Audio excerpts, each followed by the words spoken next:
warahmatullahi wabarakatuh. Perkenalkan, nama saya Ramli dari Pendidikan Matematika Non-Reguler semester 6. Di sini saya akan membahas tentang uji non-parametrik. Yang akan dibahas yaitu uji Mann-Whitney dan uji Will-Jackson.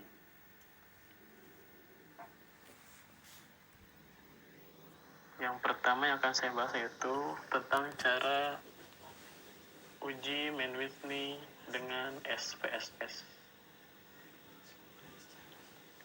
Konsep dasarnya, untuk poin yang pertama,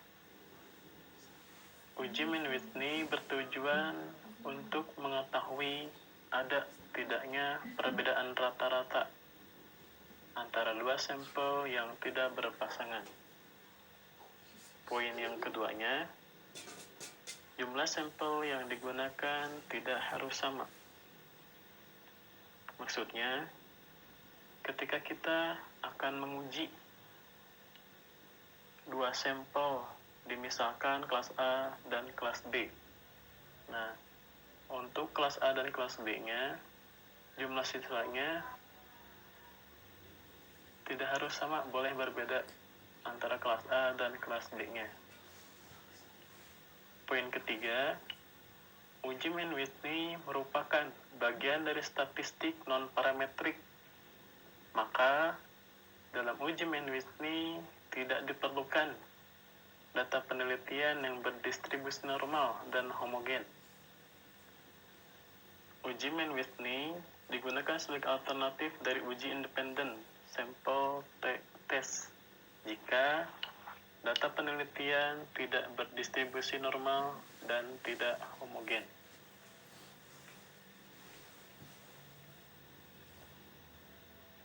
Sebagai contohnya yaitu seorang guru kesenian di sekolah dasar ingin meneliti bakat nyanyi yang dimiliki anak didiknya. Apakah memang anak yang bersangkutan mempunyai bakat alami dan belajar secara otodidak, ataukah memang anak tersebut mengikuti les vokal? Untuk itu, guru tersebut melakukan tes vokal kepada beberapa muridnya. Berikut adalah hasil tes vokal tersebut. Ini adalah data nilai hasil dari tes vokalnya dari 15 siswa. Di sini ada beberapa nilai dan kelompoknya terdiri dari kelompok otodidak dan kelompok les atau yang mengikuti les vokal. Di sini dalam contohnya akan dicari apakah ada perbedaan yang signifikan antara nilai nyanyi anak yang belajar secara otodidak dengan yang mengikuti les vokal. Sebelum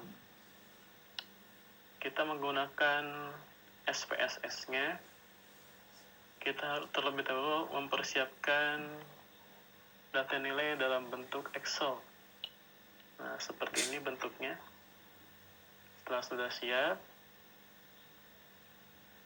kita buka terlebih dahulu aplikasi SPSS-nya.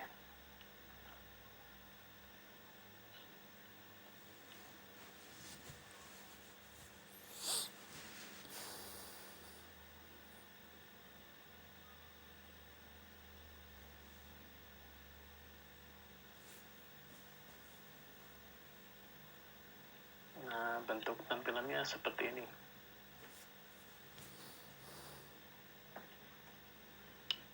Kalau sudah, untuk tahap pertama kita buka variable view atau kolom variable view. Di sini, untuk kolom pertama dari name, kita isi dengan nilai. Untuk kolom kedua dari name, kita isi dengan kelompok.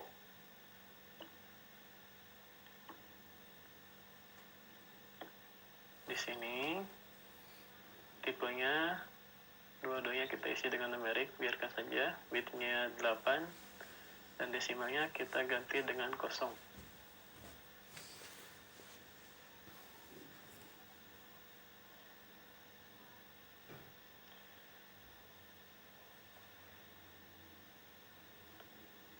bagian labelnya, untuk kolom pertama dari nilai, kita isi dengan nilai tes vokal.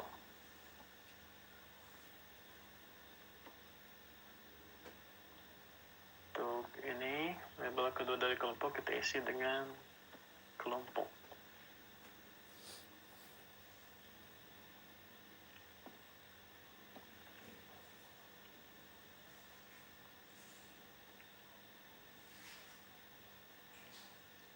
Nah, seperti ini. Terus untuk kolom value-nya, untuk yang pertama dari kolom nilai kita isi dengan non. Terus yang dari kolom kelompoknya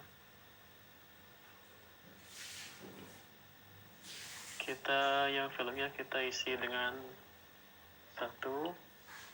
Terus untuk labelnya kita masukkan, misalkan yang 1 itu untuk yang belajar secara otodidak,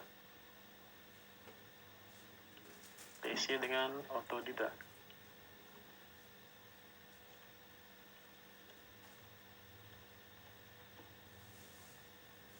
Lalu kita pilih add.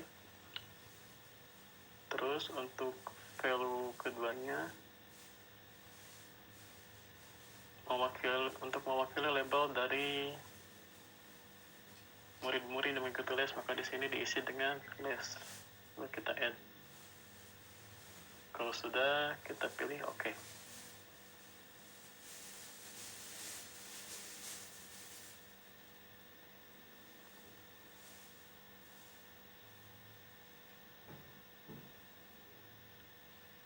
Ini sudah beres. Lalu kalau sudah, kita masuk ke data view. Maka di sini akan nampak untuk variabel pertama yaitu nilai dan variabel kedua yaitu kelompok.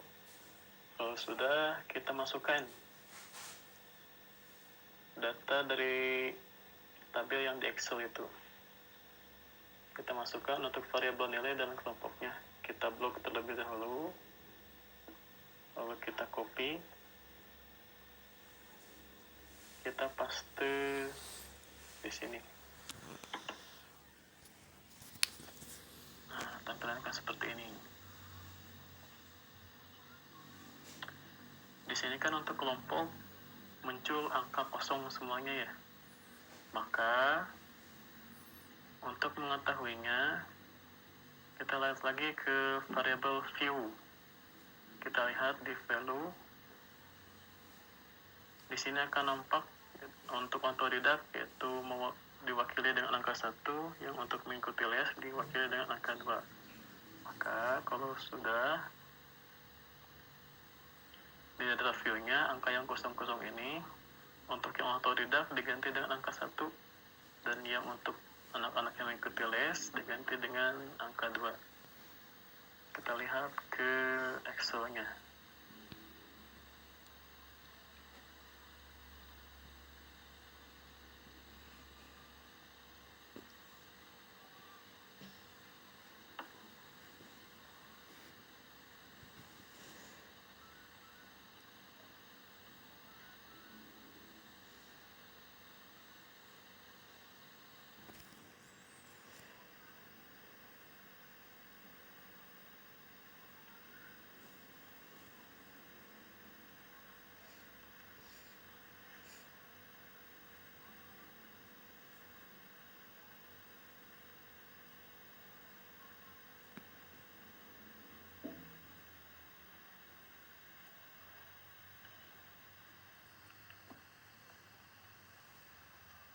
Di sini sudah diganti semuanya.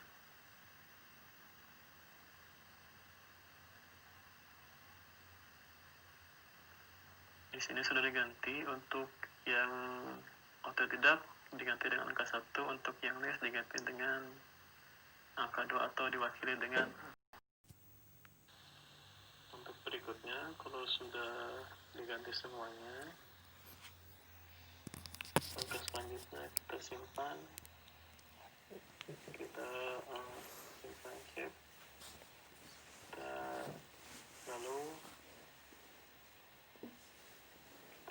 dengan filenya, yaitu dengan main with me. Kebetulan di sini sudah disimpan.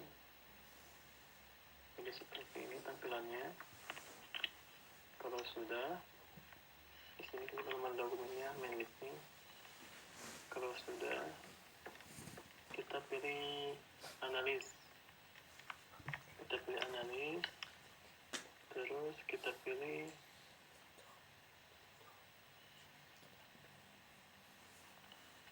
descriptive statistik. Descriptive statistik kita pilih explore. Explore, di sini akan muncul seperti ini. Lalu kita masukkan pada kolom dependent list. Kita masukkan yang nilai tes vokalnya. Lalu pada kolom factor list kita masukkan kelompok.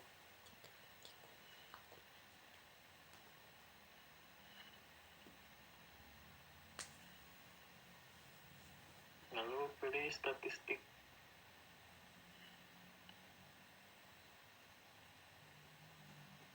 Di sini kita pilih deskriptif.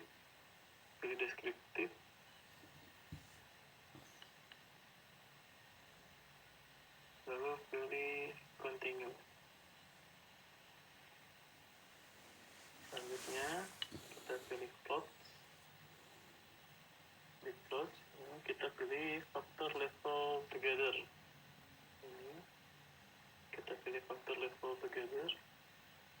Centang normality for the test. Kita centang.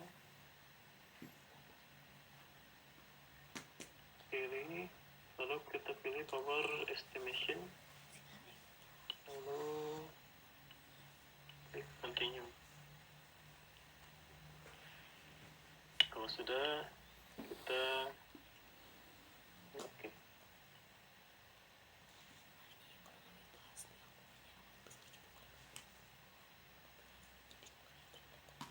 Akan muncul seperti ini.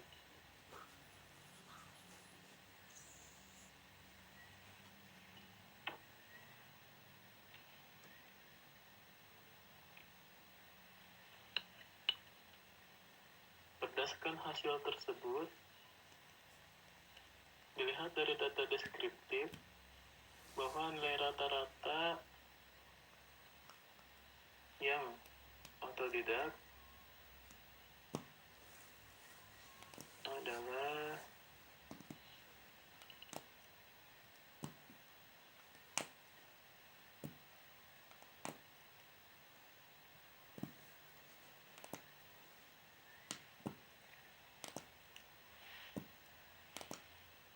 sebesar 72,86.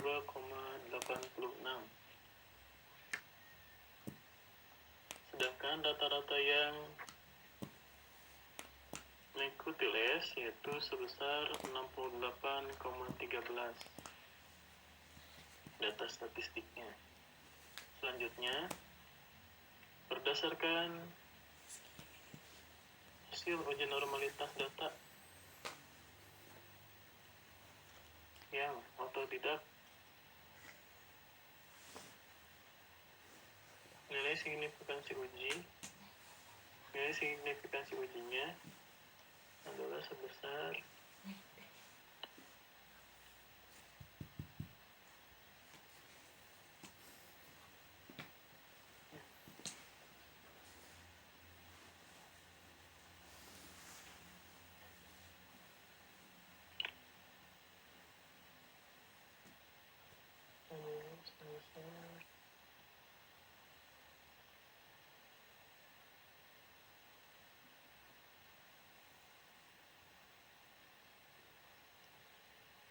0,200,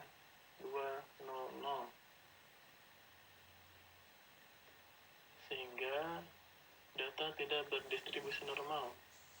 Oleh karena itu, pengujian hipotesisnya menggunakan uji non-parametrik. Langkah selanjutnya,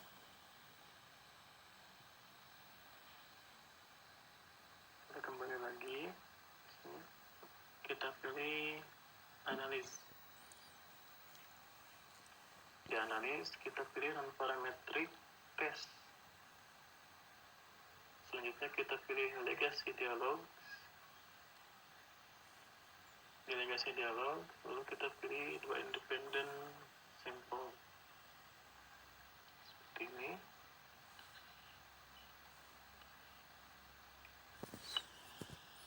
Sudah dimasukkan. Kita masukkan variabel nilai tes di kolom test variable list.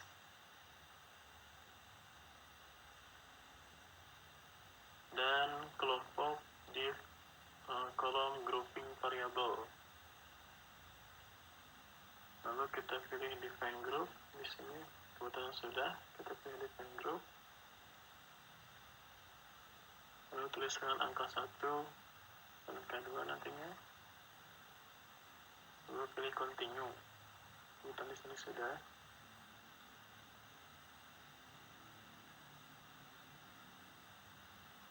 Lalu centang atau checklist language ini pada test type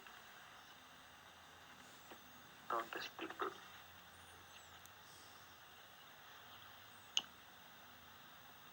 Lalu pilih option pada kontak statistik.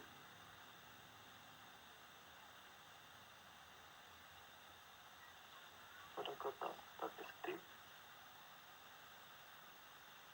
kita pilih deskriptif. Dan pada kotak missing value kita pilih exclude test by test. Lalu kita pilih continue. Kalau sudah, kita pilih OK.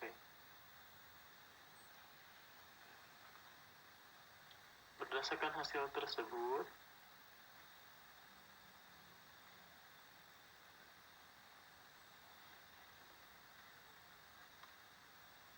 dapat dilihat bahwa nilai main ini adalah sebesar 23,000 dengan nilai signifikansi yaitu sebesar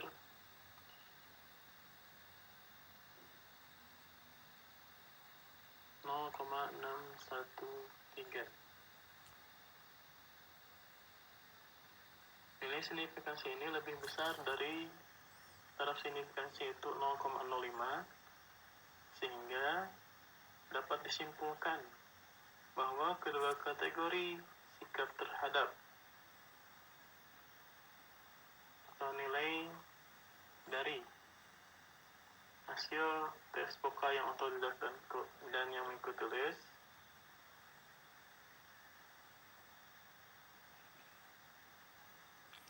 memiliki jumlah atau hasil yang hampir sama.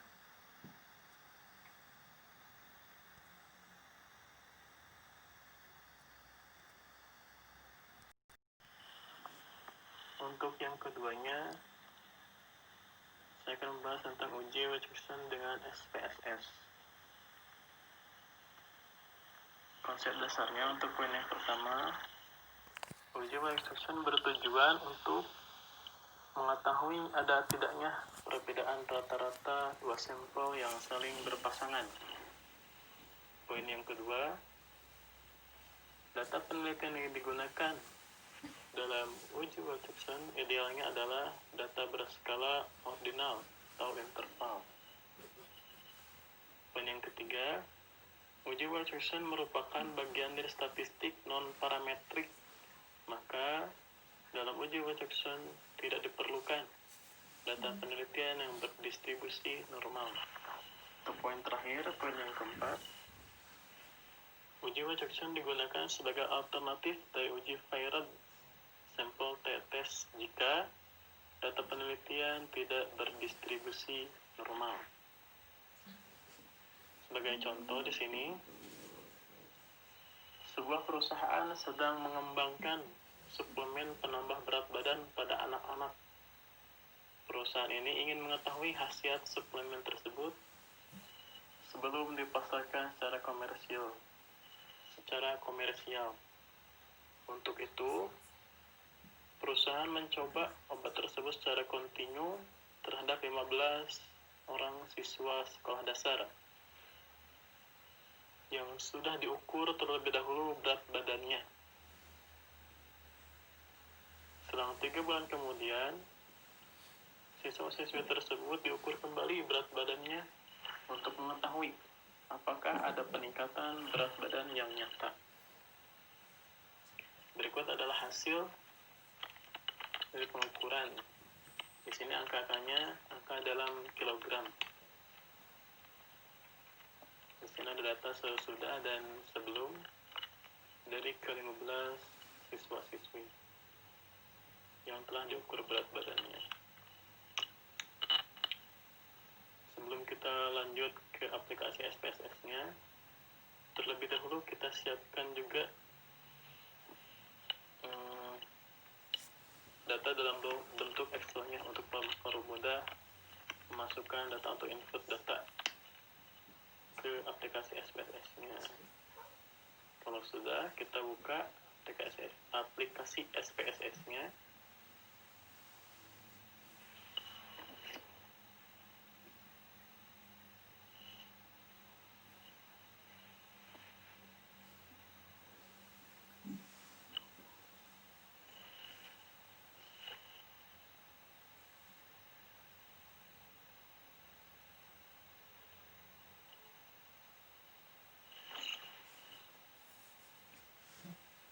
Kalau sudah, untuk tahap pertama kita buka tampilan dari variable view.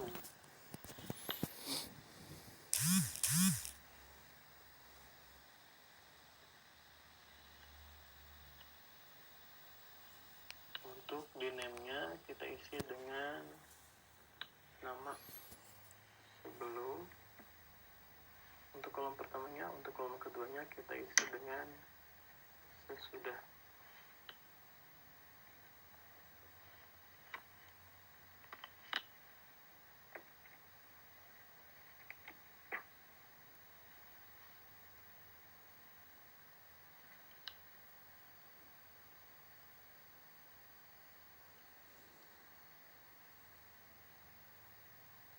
Di sini di desimal kita isi dengan kosong, kita ganti dengan kosong dua-duanya di kolom sebelum dan sesudah. Di labelnya, untuk label sebelum kita isi dengan sebelum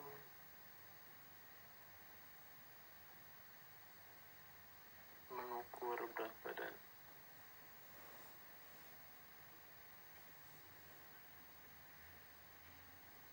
Di kolom sebelum dan untuk sesudahnya kita isi dengan sesudah mengukur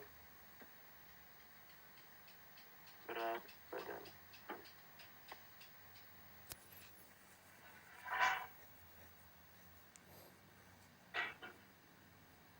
Di kolom non kita isi dengan, di kolom value kita isi dengan non dua-duanya.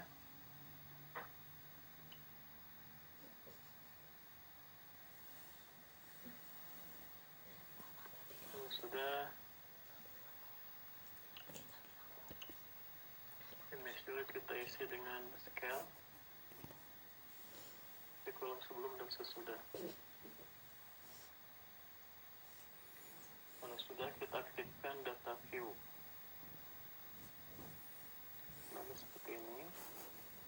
Di sini ada variabel sebelum dan variabel sesudah.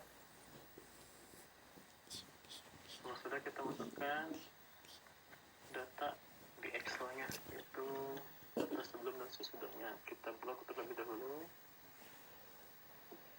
Kita copy.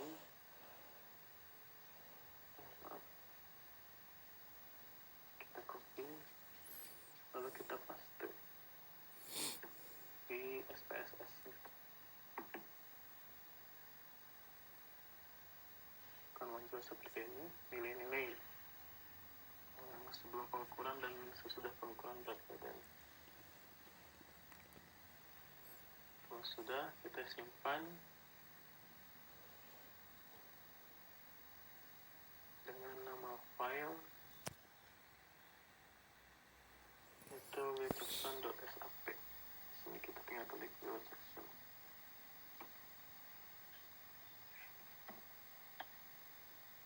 Kita pilih save. Akan tampil seperti ini.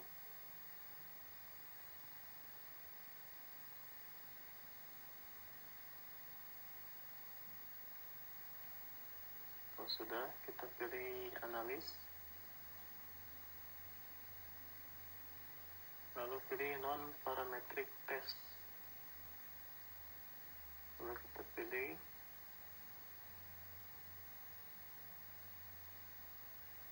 negasi dialog,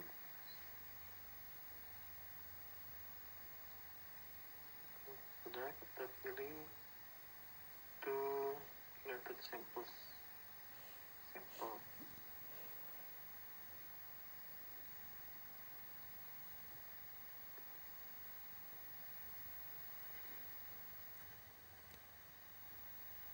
Lalu masukkan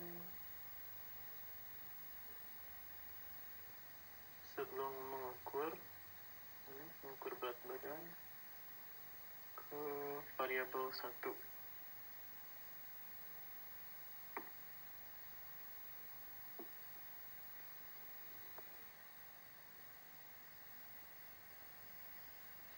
Dan variabel 2.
Selesai.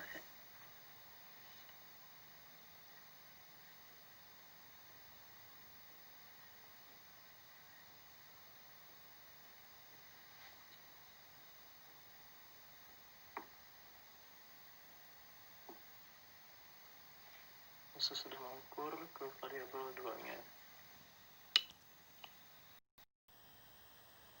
Kalau sudah dicentang Wilcoxon pada tes tipe, lalu kita pilih OK, maka tampilannya akan seperti ini.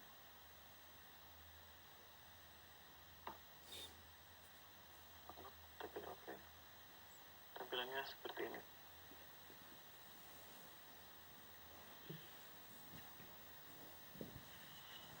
Berdasarkan hasil pengujian tersebut, dapat dilihat bahwa nilai signifikansi uji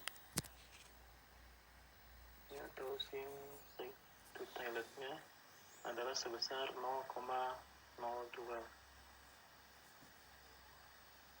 Nilai ini lebih kecil dari taraf signifikansi pengujian, yaitu sebesar 0,05, sehingga dapat disimpulkan bahwa hak 0 ditolak atau hak 1 diterima. Dengan demikian, dapat disimpulkan bahwa setelah dilakukan pengukuran berat badan, ada peningkatan dari sebelum pengukuran ke sesudah pengukuran. Itu ada perubahan. Terima kasih atas perhatiannya. Mohon maaf apabila ada kekurangan dalam penjelasan atau kosakata yang susah dipahami. Sekali lagi mohon dimaaf. Terima kasih atas perhatiannya. Assalamualaikum warahmatullahi wabarakatuh.